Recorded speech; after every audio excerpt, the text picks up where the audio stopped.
6 most disturbing things caught on body cam. Very interested, man, to see what this is all about. 25th, 2020. Okay, so we're just getting straight into it. December 25th, 2020, a 63-year-old man named Anthony Quinn Warner drove his RV to Nashville, Tennessee's 2nd Avenue and woke up nearby residents with the sound of a robotic digital female voice coming from his RV, warning everyone around the vehicle to evacuate the area.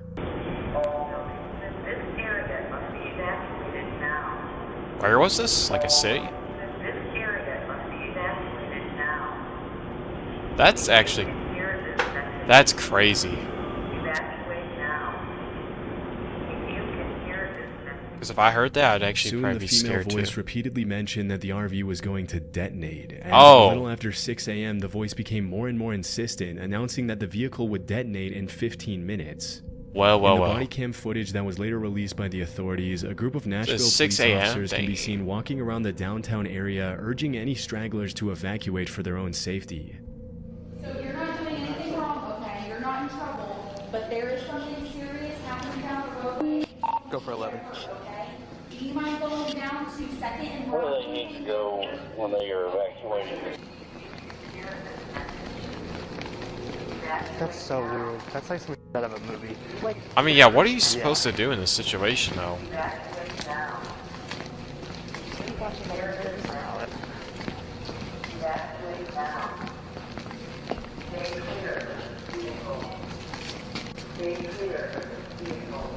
The robotic voice and its ominous warnings give the whole scene an extremely eerie vibe, like, as the police officer mentioned, something out of the movie The Purge. Strangely, the RV also broadcasted snippets of the 1964 hit song Downtown by Petula Clark, which is a song about how if you're ever feeling sad or lonely, you should go downtown and you'll feel better in the hustle and bustle of the city. Unfortunately, the robotic voice wasn't bluffing, and just 15 minutes later, the RV detonated near the AT&T building, causing damage to more than 50 buildings and even collapsing a few of them with its massive blast radius. In the aftermath of the incident, the cops can be seen assessing the damage and moving nearby pedestrians to safety through body cam footage. That yeah, the thing is, they couldn't have done anything. Like, how are they gonna, disarm it, bro? There's nothing you could do about that. Be described as apocalyptic. When was this? Commander 425, are you 10-4? He's in 4. Are you guys okay? It's 6 a.m. That's crazy. Okay, go to your car. What's going on? 214, myself and 215 are all going around. Command, make sure all units are direct. There may be ammo in that vehicle. We don't want anybody coming up the 2nd Avenue exposed. You okay? Yeah, I'm good, man. I appreciate it. Even though the explosive inside the RV was extremely powerful, the cops managed to evacuate most of the nearby residents, and thankfully nobody outside the RV lost their lives. Although 3 people were injured and had to be hospitalized after the vehicle incident. I mean, it's weird because if like someone has that type of intention, you'd think they wouldn't just like broadcast, please like leave. The person who lost his life was Anthony Warner himself, who was still inside the vehicle at the time of the detonation. After the incident, the authorities started digging deep into Anthony's past to figure out what could have caused him to do something so insane, and what— Oh, that reminds me. Probably should up the audio, but I forgot to do that. They found was pretty disturbing. As it turned out, Warner was pretty much a paranoid loner obsessed with conspiracy theories about shape-shifting alien lizards that were trying to take over the world. It was also revealed that— I can't take that seriously. There's a conspiracy about shape-shifting lizards 16 months before the explosion, Warner's girlfriend had called the cops to report that Anthony had been building explosives inside the RV outside their home. Even more disturbingly, less than a week before Christmas, Warner's neighbor had reportedly asked him if Santa was going to bring him anything good for Christmas, to which Warner replied, "Oh yeah, Nashville and the world are never going to forget me." But despite the clear desire for attention, the cops never managed to truly figure out Warner's motive. Wait, why would you ask a grown man about— okay, I mean, you're a grown man about, is Santa delivering you stuff? Like, bro, what? And it was eventually concluded that he probably didn't want to hurt anyone, and that a fatal cancer diagnosis mixed with other factors had contributed to Warner's declining mental health. On March 9th, 2023, at around 12:30 p.m., an anonymous caller dialed 911 and told dispatchers that a man that had just run into a food market on Cleveland's Central Avenue was claiming that he had just been kidnapped. As soon as police arrived, they were able to talk to the alleged victim, and the jarring conversation was captured on one of the cops' body cams. I went over there to fix his busted pipe for his washing machine. Okay. And I was putting a water line for his ice for his refrigerator. And when I got downstairs, another dude came out. They had guns on me and they robbed me. I mean, they tied me up. They had. So why is he speaking? Disturbingly, the zip ties and duct tape that were used in the kidnapping can still be seen on the man's body as he explains what happened to him. Now, by the way, you know, one of the things about it is like being in the trades, you know, fixing, like for example, like, you know, being a plumber or being an electrician for someone, like for houses, is scary because you don't know what you're walking into. Like the idea that's like these people just go and walk, because I mean, people could like, you know, pay, right, just to trap you, right? They're paying to, you know, just to get a victim for their next, like, torture chamber. What, you don't know what you're walking into when you walk into their house to maybe potentially fix the thing. I'm not saying it's common for a plumber to be captured, but bro, I've heard stories. So to me, it's like, bro, I'm staying away. I'm not doing no job that involves going into someone's house without knowing who the person is. It's a stranger, you know, I'm not doing that. As the victim mentions to the perpetrators, forced him into his own van, robbed him, and then held him for ransom before he managed to escape. So how did you escape? On my face, they get me in my van, and they bring me over here. They turn the location up on my phone. One of the guys is in back with me. And which way did the car go? Huh? Where the car go? It was parked this way, and I ran all the way down here to here. We were parked right over there. You're parked at 49? What kind of car was it? It's my van. As the cops later found out, the main perpetrator was 51-year-old Ahmed Johnson, whom the victim had been in federal prison with at some point in his life. Damn, why? Well, I mean, dude, like, nah, if you didn't know, people, you know, some people grow gray hairs in their beard or facial hair first before their actual hair. So why are you rocking this? Like, you look so young, and then you have gray, like, bro. You just look like an idiot. I'm sorry, I don't like judging people, but, like, dude. It's just one of those cases, like, bro, you need to not rock it. After digging deeper into the case, they uncovered the whole story of the kidnapping. As the victim mentioned in the video, the kidnapper had hired him for a plumbing job, and when he arrived at the house in Cleveland's Buckeye Woodhill neighborhood, he was led downstairs where he would allegedly be shown the leaky pipe that he had to fix. Once downstairs, Ahmed led the victim to another room, where another man jumped out and held him at gunpoint. After stealing his phone and Apple Watch, the kidnappers bound the victim and put him into the back of his own van. As the perpetrators drove the van towards the city's central neighborhood, they made the victim call a friend and bring around $15,000 to a nearby gas station in exchange for his return. But as the van slowed down, the victim somehow managed to jump out and ran down East 49th Street. Thinking quickly, the victim ran into a convenience store where he would be protected by the public eye, causing the suspects to drive off. Wow. 2 weeks later, the cops managed to make an arrest, and Ahmed Johnson was charged in Cleveland court with aggravated kidnapping. As of today, there have been no further updates to the case. That's a crazy story. Sadly, there's people out there, like, there's gonna be innocent plumbers who won't make it out. On September 9, 2019, an Albuquerque Police Department officer saw a young man performing a traffic stop on a gray Nissan SUV. Strangely, the man wasn't dressed like a police officer at all. In fact, he was dressed as an ordinary citizen in jeans, a black polo. Dude, like, I'm sorry, but, like, that is not how the lights would be on any car that's pulling you over. An undercover car would not have lights like that. Right there, like, that's weird. Also, bro, the whole thing of, like, undercover cops, it's so weird because you know, it's like, I get why they exist, but bro, it makes it so much harder to, if they're not in a police uniform, it makes it so much harder to, like, be like, oh, is this actually a cop or not? Because some of them act suspicious. Like and an Air Force cap as he wrote down the driver's information. Sensing that something was off, the officer pulled the man aside to talk to him, and from the beginning, the man seemed a little on edge. You gotta talk to him for a minute.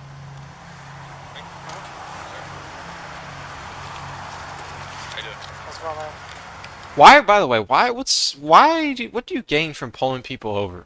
Some people do it, you know, act like a cop just to, like, you know, be able to rob people or, like, kill people. Yeah, okay, that makes sense. But if you're just doing it like this guy, where he's just, you know, literally taking down notes, get a job, get the police, go be a police officer. What, like, why are you pretending to be one when you could literally be one?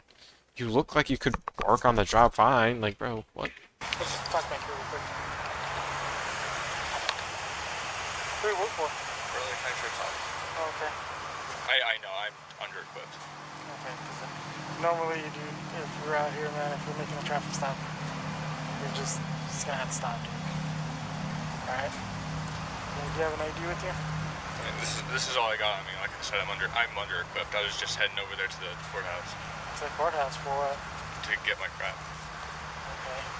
I know, it makes no sense. I caught him going 120 down. Oh, yeah, you caught him going 120. Mm-hmm. Okay. Why do you have lights on this vehicle? Personal. I know. Do you have an ID with you at all? No, I keep it on my uniform. That's a red The man flag. claims that he was on his way to the courthouse when he pulled over the driver of the gray Nissan. Suspiciously, though, he claims he doesn't have any sort of identification on him because he allegedly left it inside his uniform. That's illegal. It's illegal to drive without identification. Not like he doesn't even have a driver's license on him, so like it's technically illegal. You can't do that. After a bit of questioning, the man says his name is Brendan Wazinski and confesses that he was using his personal vehicle to pull over civilians, but insists that he's been an officer of the law for 3 years. So he's okay. So the first red thing is also you can't pull over people with your personal vehicle. That's impersonating a police officer. I'm pretty sure you can't. And I'm not here to mess with you, man. It's just the thing is, yeah, he was speeding, dude. You could have called it in, and because if you get into shooting, you're right. All right, man. I understand. Right. This, for starters, I know this looks really bad. Right. This looks really bad. This screams whacker. Right. How long you been on? About 3 years. Okay. I've been on for like 13 years. All right, so. After checking the database, the officer notices Brendan's name doesn't pop up on any nearby law enforcement agency's list, and at that point his only option is to put the suspect in the back of his vehicle while he waits for his supervisor to figure things out. Less than 5 minutes later, Brendan gets cold feet and confesses that he's not a real cop. What's up, man? Alright. I'm just gonna be straight up honest with you. I'm not a cop. Okay. Okay. I'm just gonna be That badge from? I bought it. Why, by the way, why can you buy, like, actual real badges and stuff from, like, retired officers and stuff online? That doesn't even make sense. Why is that illegal? Why is that illegal? Nah, but my main thing, like, really, also, I should mention, is, shoot, I forgot. Oh, shoot. Some people are gonna be like, oh, he should have gotten a lawyer. He should not have spoken. But, like, dude, there's no way you're gonna win the case. If you go to court, right, there's no way you're winning. Because they're gonna have all this evidence of, like, hey, you clearly don't work as one. They're gonna clearly know. So it's like, I mean, being honest, I mean, doesn't really help either, but, you know, just, it's not that bad of a situation, just to be truthful. Okay. Do me a favor, stay in here, okay, for a second. As soon as his supervisor arrives, the officer briefs him on the situation, and they decide to arrest Brendan for impersonating a police officer. After putting him in cuffs, the sheriff arrives to assess the situation. I honestly don't know how long Brendan was expecting to be able to get away with pulling people over pretending to be a cop, but it seems as though he was hoping to play vigilante with no consequences forever. I just don't know why you do that. At the time, it's not uncommon for people like Brendan to start using guns and handcuffs as intimidation tools once they get more comfortable and start thinking they can get away with it. Obviously, it's incredibly dangerous to have random people driving around the city pretending to be cops when they really have nothing to do with law enforcement at all, which is why the officers have no other choice but to bring him into the police station. After arriving at the station, the cops try to get Brendan's full statement, but the suspect contradicts himself a bunch and lies to try to get the officer's sympathy. Brendan says he was on his way to work when he saw a guy going 120 on the freeway and confesses that he freaked out when the cop asked him about his identity. Strangely, he alleges that the badge he used to fake his identity used to belong to his dad, who supposedly used to work with the sheriff's department before he was killed in the line of duty 5 or 6 years prior. Okay. And then when I made contact with you, I noticed you had a badge.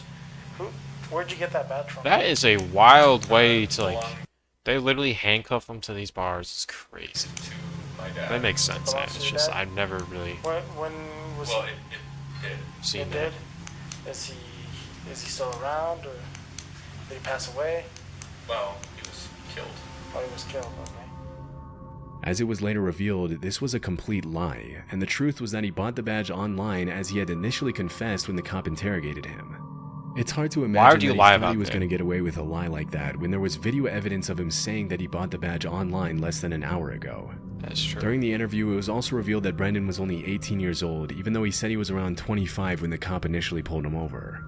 This makes the fact that he said he was married and needed to call his wife even more sketchy, and it's hard to tell which details of the story are true and which ones are completely made up. Bro does not have a A wife. few seconds later, things get a little scary when Brendan confesses that he had a loaded weapon in the glove compartment of the vehicle, which wasn't initially visible in the video. Considering he's a compulsive liar and an irresponsible teenager, it's pretty horrifying to imagine what he would have done with the handcuffs and gun had he been given the chance to play vigilante for a few more days. So or he's one weeks of or those whatever. people. In March 2020, a judge sentenced Brendan to a year of probation. But just a few weeks later, he failed to report to his probation officer, refused to get a psych exam, provided a false address, and missed a scheduled meeting. Oh, geez. As a Yeah, this result, guy's the going judge to tightened jail. his probation conditions. That's and it? as of today, there have been Why, no... okay, so he clearly doesn't follow the probation, so why the hell would he... Why would you just tighten the conditions? Like, you really think that's going to solve the problem? He's just most likely going to continue, and then just put him in jail, bro. Put him in jail. further updates to the case. Give me like a week or two, like, bro, that's enough for a man to realize At that around I'm 8 making p.m. on mistakes. September 30th, 2021, 3 children ages 6, 6, and 7 were reported missing in the Flamingo Lake neighborhood in Montgomery, Texas. According to the parents, the kids had gone That's missing. a very, very nice property, I'm not gonna lie. But, you know, the problem is you never know when that could... Because look how, like, close the river is to, like, actually, like, there's, like, all it takes is a little bit of rain and there's flooding. So, I mean, it's nice, but risky. After they went into the Sam Houston forest and wandered off the main trail to go play in a creek. After the disappearance was announced to the public, the authorities launched a massive search that included helicopters, dogs, drones, off-road vehicles, and hundreds of police officers from multiple law enforcement agencies. The next morning, an anonymous Good Samaritan who was very familiar with the layout of the woods decided to take matters into his own hands and went into the national forest by himself to find the kids. Oh no. At around 9 a.m. on September 31st, the man found the kids and called 911 to bring the children to safety, and the whole rescue was captured on Sergeant Jason Smith's body cam. Why is it so low quality? Come on, can y'all come to me? Come to me. Yeah, come to me. There's an opening right here. Come on, kids, come to me. They wouldn't let me in over here last night, so I just took off around the back. I've been looking all night long. Yes, sir. I have all Jesus 3 is good, children. ain't he? Ain't Jesus good? He is good. Kids, Well, what's disturbing about I'm the this? police. Are y'all ready to get out of the woods? Come on, then. buddy. Let's get out of here. You got cheeseburgers in your car? We gonna get something to eat. Okay? You wanna hold my hand? We'll get out of here. Even though the kids were found just a little over a mile away from where they entered the woods, they'd still been lost for over 24 hours, and pretty understandably they were hungry. As it was later revealed, the kids had spent the night in the forest, sheltering themselves under a fallen tree until the volunteer came to rescue them, What? which is why they had leaves and branches in their hair in the footage. Wow, that's impressive. I could never. You're really strong. Am I really strong? I don't think Lose your shoe? I got you. Even though they had spent the night with minimum shelter and hadn't had anything to eat for 24 hours, the children still seemed to be in pretty good spirits as Sergeant Smith escorted them out of the woods. Obviously, if you, I mean, as a young kid, if you're like separated from your parents and then you get help like that, like, bro, you're gonna be the happiest people in the world. Even if as an adult, yes, you will. And toward the end of the video, he can be seen guiding them to the clearing where a bunch of cop cars sit waiting for them. That's spooky. Thank you, fellas. Y'all got it? Come on, kids. Let's come out to the road.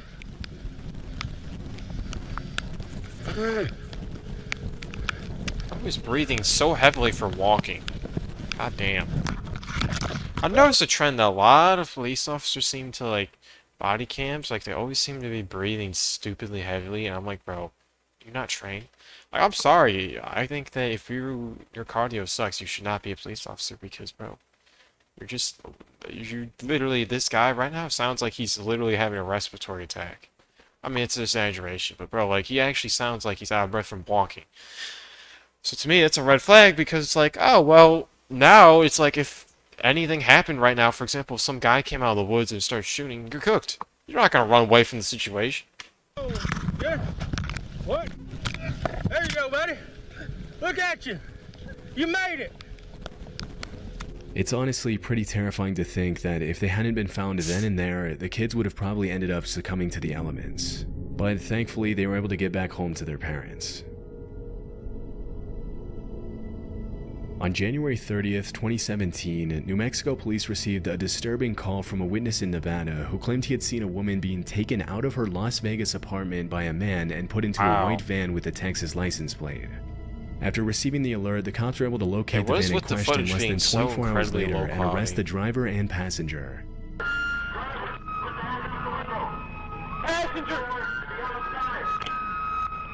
He had a water level.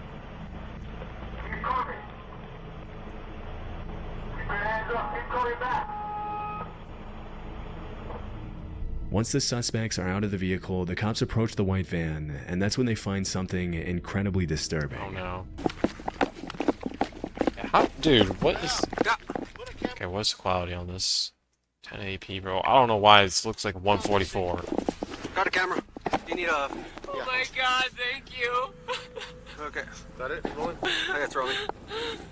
Okay, okay, we're gonna get you out of here, okay? I got pictures of her and I got pictures of the chains. Oh. In the back of the vehicle, the cops find a woman named Jane who is chained to the floorboards of the van by the suspects. Whoa. And as soon as the officers set her free, she gives them her disturbing testimony. According to the victim, the man who was driving the getaway van was her ex-boyfriend Jack, who broke into her apartment and took her. Even though she fought hard to escape, Jack was trained in mixed martial arts and was a lot heavier than her, and it didn't take him long to take her out of her home. Jane assumed it was her neighbors who saw the altercation and called the police, and it was thanks to that 911 call that the cops were able to rescue her. Once inside the police car, Jack doesn't seem all too distressed that he's about to be put away for a long time, and he can even be seen interacting pretty calmly with the officer driving the vehicle, Yeah, people like asking this him are if he has a crazy. favorite hymn and singing the words to Amazing Grace as he's taken to jail. How could you possibly think, like, dude, I'm not gonna be locked up for a long time. You got a favorite hymn? What's that? You got a favorite hymn? No, I don't. Why not? I don't know. I've never been into them. What about you? What about Amazing Grace? You like that one? I'll take it. That's not bad.